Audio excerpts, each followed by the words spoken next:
Bonsoir Benjamin Griveaux. Bonsoir. Vous êtes porte-parole d'Emmanuel Macron. Que répondez-vous à ces accusations de Marine Le Pen ce soir et de Nicolas Dupont-Aignan tout à l'heure qui était sur ce plateau en disant que les militants d'En Marche ont appelé à s'opposer à cette visite de Marine Le Pen et qu'ils ont fait preuve d'actes violents à son égard? Écoutez, ce n'est pas nous qui faisons siffler en permanence dans nos meetings nos adversaires. Ce n'est pas nous qui avons empêché la tenue d'un meeting. Je rappelle que lorsque nous étions à Toulon, les militants du Front National ont été violents, qu'il y a eu des policiers qui ont été blessés, que nos militants ont été molestés. Et ça n'est pas dans les pratiques du mouvement d'appeler à la violence. Qu'ils appellent à être présents et à dire leur mécontentement à l'égard de Mme Le Pen, ça, libre à eux, mais jamais, au grand jamais, ils n'ont fait preuve de violence d'une quelconque manière que ce soit. Donc c'est encore de l'instrumentalisation de la part de Mme Le Pen. Je crois qu'elle a démontré mercredi soir qu'elle n'était pas à un mensonge ou à une calomnie près. L'affaire de ce fameux compte en banque caché qui a été démonté dès le lendemain matin en est la preuve. Donc là, c'est la dernière calomnie de la campagne de Mme Le Pen qui en aura été jonchée de très nombreuses. Néanmoins, elle marque ces images parce qu'elles sont assez symboliques d'une campagne premier et deuxième tour assez violente. Comment votre candidat, s'il était élu dimanche soir, y répondrait? Est-ce qu'il est conscient de cette violence de la société? Est-ce qu'il est assez conscient de cette violence sociale? Et est-ce qu'il a les réponses, sincèrement? Ou est-ce que, d'une certaine façon, il pourrait avoir la chance d'être élu par défaut? Qu'il ait conscience de la violence qui s'exerce dans le pays, c'est l'évidence. Il l'a rencontré dans ses nombreux déplacements quand il était ministre, mais aussi pendant cette campagne. Et le fameux épisode avec les salariés de Whirlpool la semaine dernière en a été un exemple. La meilleure manière d'y répondre, ça n'est pas de caricaturer les positions de l'autre et puis d'être soi-même dans la violence. La meilleure façon d'y répondre, c'est d'aller dialoguer, discuter, même quand c'est difficile, même quand c'est rugueux, et d'aller finalement dire sa vérité. Il y a beaucoup de violence sociale parce qu'il y a eu beaucoup de mensonges ces 30 dernières années. Et quand vous faites des campagnes électorales en promettant monts et merveilles, que vous ne pouvez pas tenir les promesses que vous avez faites et formulées dans les campagnes, eh bien ça génère de la frustration, de la défiance, de la violence parfois. Et c'est donc cet exercice de sincérité. C'est donc pour ça qu'il a fait une promesse. Non, c'est donc pour ça que peut-être il ne s'est pas engagé, c'est ça que vous voulez dire ? Il en a fait, et nous on appelle ça un projet plutôt que des promesses, si vous nous autorisez ce langage, mais on tient, les mots ont un sens. Et donc le projet qu'il a porté, dont on a dit il n'est pas suffisant, mais où est son projet, etc., c'est un projet que nous pouvons mettre en œuvre demain parce que nous pouvons le financer. C'est aussi simple que cela.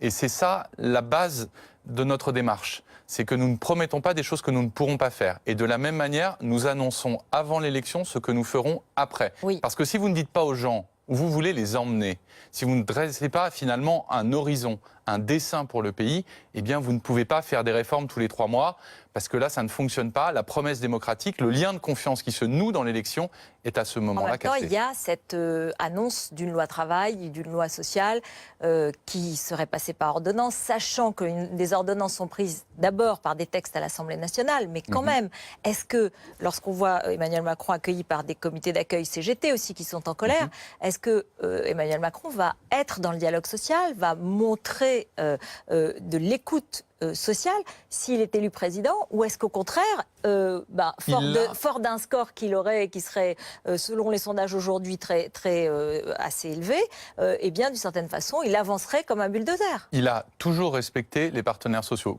Whirlpool, la semaine dernière, les premières personnes qu'il va rencontrer, c'est l'intersyndicale, ce que Mme Le Pen ne prend pas la peine de faire.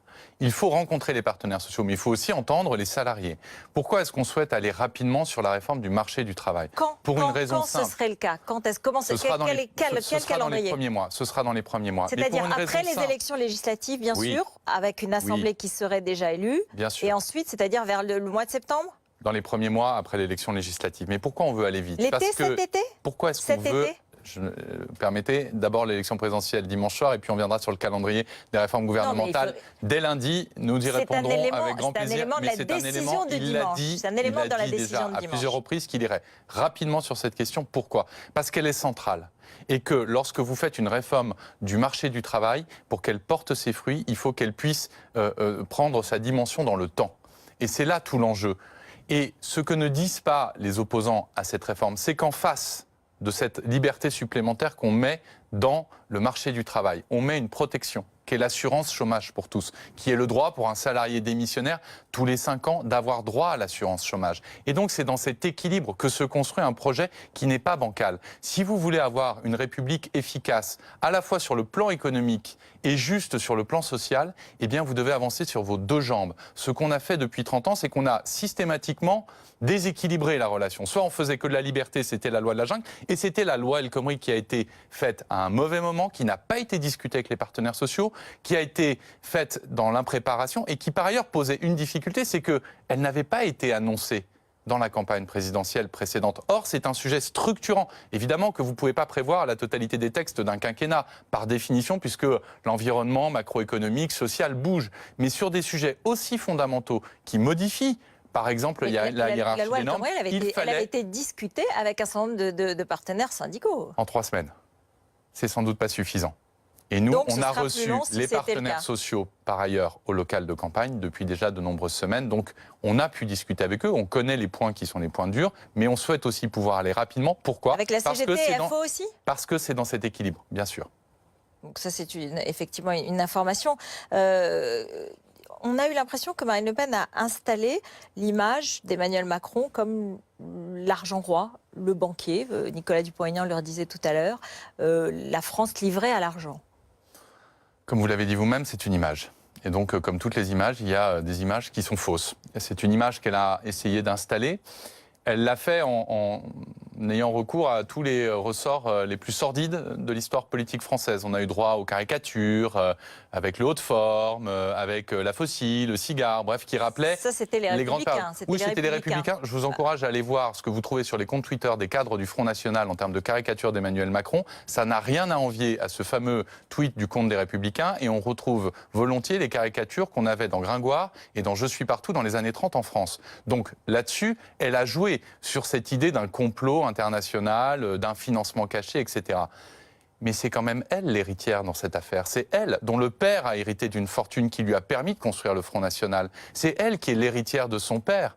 Et donc, franchement, prendre des leçons de probité, probité notamment sur le financement de son parti politique, quand on est convoqué devant les juges, qu'on ne se rend pas à la convocation des juges, qu'on a 5 millions d'euros qui posent problème au Parlement européen de financement de ses assistants parlementaires, quand les députés européens Front National emploient le mari de l'un, la femme de l'autre, on n'a aucune leçon à recevoir en termes de probité. Elle n'a pas, dans ses 144 points, une seule ligne sur la question de la moralisation de la vie publique. Elle nomme, en tout cas, elle annonce que si elle était élue, elle nommerait comme Premier ministre quelqu'un qui est élu depuis 22 ans, qui n'a jamais travaillé et qui emploie sa femme comme collaboratrice parlementaire. Si elle travaille, c'est pas illégal.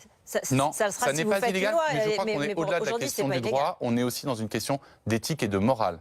Et nous avons dit dès le premier jour du lancement du mouvement, c'est-à-dire il y a 1 an, que nos futurs parlementaires, et nos élus d'ailleurs, ne pourraient pas embaucher des proches de leur famille comme collaborateurs.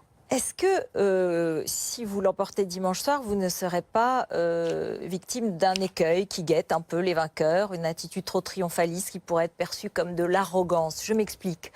Aujourd'hui, Bernard Accoyer a dit que Emmanuel Macron avait fait preuve d'irresponsabilité inquiétante, car il a oublié que le bureau politique des Républicains avait appelé à faire battre Marine Le Pen en votant Emmanuel Macron. Et ce matin, dans Le Parisien, il a demandé, il avait l'air de souhaiter la disparition du principal mouvement de la droite et du centre.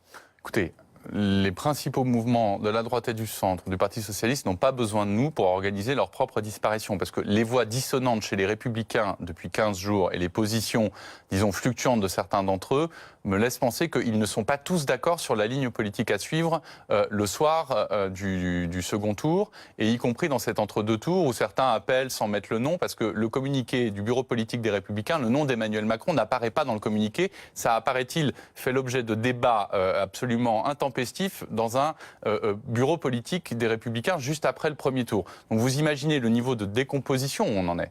C'est-à-dire qu'on n'arrive même plus à écrire un nom dans un communiqué.